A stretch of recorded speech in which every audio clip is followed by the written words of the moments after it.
بسم اللہ الرحمن الرحیم۔ جاوید ہاشمی عرض کر رہا ہوں، میرے بچوں، میرے بیٹیوں، میرے پیارے پاکستانیوں،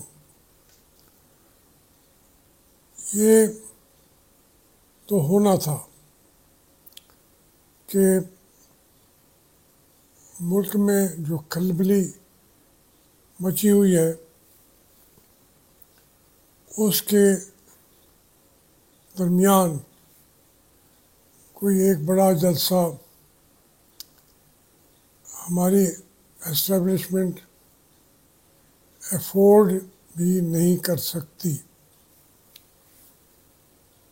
ایک طرف ہمارے علماء کرام انہوں نے اعلان کیا تھا کہ وہ ڈی چوک پہ پہنچیں گے اور پہنچ بھی گئے۔ اسی طرف یہ رحیم یار خان سے بھی یہ گردشیں کر رہی تھی باتیں کہ کوئی 22 کے قریب لوگ شہید ہو گئے، اور اوپر سے یہ جلسہ، وہ تو جلسے کو خراب کرنے کا آسان راستہ انہوں نے ڈھونڈ لیا۔ لیکن یہ میں اس سے زیادہ بڑی بات کرتا ہوں کہ یہ اس بڑی پارٹی کو کبھی بھی انہوں نے اقتدار نہیں دینا، اور نہ عمران خان کو وزیر اعظم بنانا ہے۔ ویسے بن جائے یہ تو اور بات ہے، لیکن اپنے ہاتھوں سے وہ اسے وزارت عظمیٰ کی کرسی پہ بیٹھنے دیں گے، یہ ناممکنات میں سے ہے۔ اب پارٹی کو گروپوں میں تقسیم کر دیں گے، عمران خان کا ان سے رابطہ منقطع ہوگا۔ جیل میں بیٹھ کے رابطے وہ نہیں ہوتے۔ لیڈر خواہ ملک سے باہر بیٹھا ہو خواہ جیل کے اندر، اس کے رابطے روزانہ کی ملکی سیاست کے لوگوں سے نہیں رہ سکتے، اور یہ کوئی مشکل کام بھی نہیں تھا، چلو کر گزرے۔ لیکن جو میں عرض کر رہا ہوں وہ میں اپنی اسٹیبلشمنٹ کو بار بار بات کرتا رہتا ہوں کہ آپ اتنی مینڈیٹ لینے والی پارٹی کو 8 فروری کا دن یہ بہت بڑا سنگ میل ہے قوم کے سامنے۔ وہ دن، وہ تاریخ آپ یا تو نہ پہنچنے دیتے عمران خان کو، ان کی پارٹی کو پولنگ ڈے پہ، آپ نے تو وہ بھی کوشش بھرپور طریقے سے کی۔ اب آپ کہتے ہیں ان رزلٹ کو ایمانداری کا حصہ سمجھ کے قبول کر دو، تو لوگوں کو پتہ ہے یار اتنی بے ایمانی، اور پھر کہتے ہوئے یہ بھی کہتے ہیں مار مار کے کہ اس کو قبول کر لو، یہی ایماندارانہ نتائج ہیں ان انتخابات کے۔ 45 نہیں ہے، اب 47 ہے، پھر ان کو سیٹیں بھی نہیں دیتے۔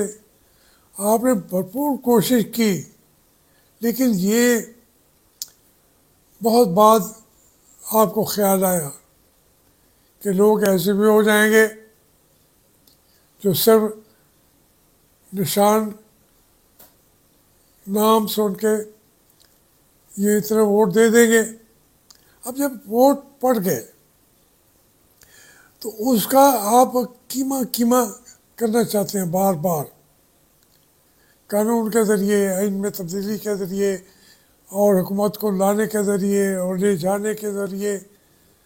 تو یہ صورتحال نہیں ہے فائدہ مند. میں عرض کرتا ہوں آپ کے لیے فائدہ مند نہیں ہے، ہمارے ادارے کے لیے جس کے تحفظ کی آپ نے قسم کھائی ہے.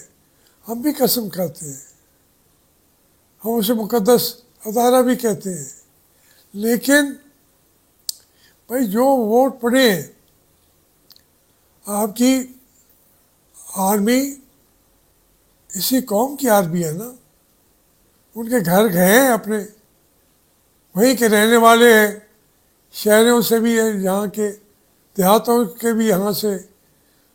ان کے باپ نے، ان کی والدہ نے، اس کے بھائیوں نے کس کو ووٹ دیا ہے اس سے وہ بے خبر بھی نہیں ہے. تو پھر ہم اب اپنی آرمی سے بے ایمانی کیسے کر کے کہیں؟ میں کیسے کہوں کہ ان نتائج کو قبول کر لو؟ وہ 8-9 کروڑ جو آرمی ہے، وہ 12-13 لاکھ جو ISI کا لوگ ہیں، وہ تو تنخواہیں تو لیتے ہیں، لیکن قومی جذبہ ان کے اندر کیسے پیدا ہوگا؟ ہر گھر کو معلوم ہے کہ ووٹ تو ہم نے دیے ہیں تحریک صاحب کو، اور ہمیں سلوٹ مارنے کو کہا جا رہا ہے. میاں شہباز شریف کو، زرداری صاحب کے خاندان کو، اور وہ بھی 4 وزیر اعلیٰ ایک ہی گھر کے بنے ہیں پنجاب میں. میاں نواز شریف صاحب، میاں شہباز شریف صاحب، محترمہ اپنا مریم نواز صاحبہ، حمزہ شریف صاحب، سب کو آپ نے. لوگ کہتے ہیں یار انہوں کو کے ہوتے ہوئے ہمارا حشر کیا ہوا ہے؟ پھر دوسری طرف محترمہ بے نظیر کو لانے کا راستہ بھی دیا آپ نے. زرداری صاحب نے 11 سال جیل کاٹی، شاید اس سے بھی زیادہ، لیکن وہ ڈیل کر کے باہر آئے. ساری قید دکھ سکھ تو چلے گئے، ڈیل کر کے باہر آئے.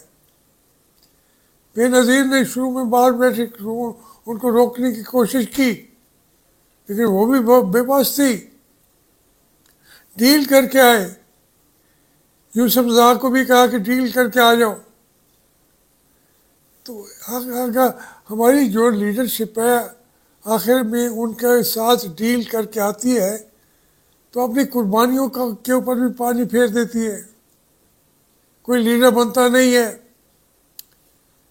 اب آپ وہ کہتے ہیں کہ عمران خان بھی ڈیل کر کے آئے.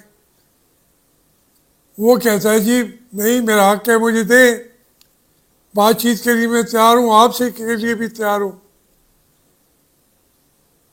لیکن بات چیت کیا ہوگی کہ میرا جو مینڈیٹ ہے مجھے دے دو. اس مینڈیٹ کو آپ نے شاید عمران خان کو وہاں تک پہنچانے میں بھی آپ کی مدد ہو، اور ہے. میں نے تو یہی کہا تھا، اور ہے. جو آپ کے 18 کے الیکشن تھے، ان کے آدمی آپ لائے، اسمبلی میں کوئی چلانے کے لیے بھی ممبر اکٹھے کرتے تھے آپ. ایک کرنل بیٹھ کے قومی اسمبلی چلاتا ہے. تو وہاں بھی خرابیاں تھیں، وہ کوئی فرشتوں کی حکومت نہیں تھی عمران خان کی. انہوں نے بھی بے شمار خامیاں بھی کیں. لیکن جب عام آدمی کے پاس فیصلہ آتا ہے ان کی عدالت میں، وہ کہتے ہیں یار اس ملک کو، جن لوگوں کو 70 سال حکومت رہی، یا جرنیلوں کے پاس رہی، یا